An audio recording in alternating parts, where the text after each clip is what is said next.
may bago tayong install ngayon ng game disc. So ito yung gamit natin. Yan, NVM. So meron naman tayong NVM slot. Yan, so dyan natin ilalagay yan. So tara, samahan nyo ako.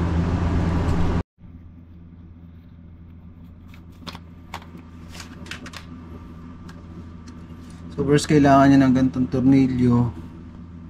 And then yan. At kailangan natin ng itong tornilyo yung maliit.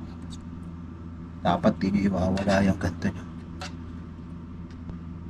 Pili lang natin siya dyan. And then ipupush natin ng onte. So pagka-push natin ng onte, saka natin screw.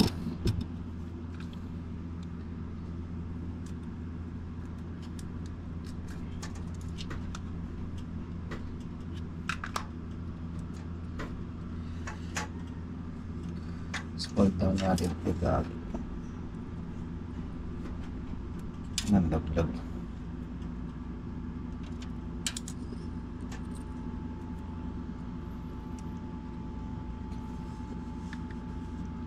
So lagay lang natin, screw natin, and then screw. Ating higpit lang. Yan na siya.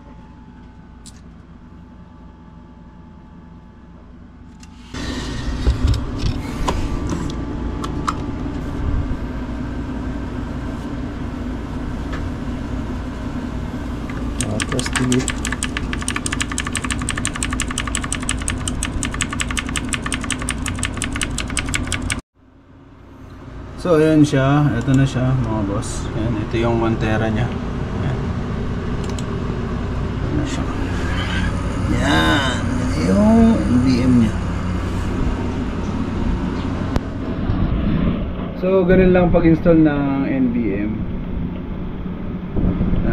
storage. Madali lang naman.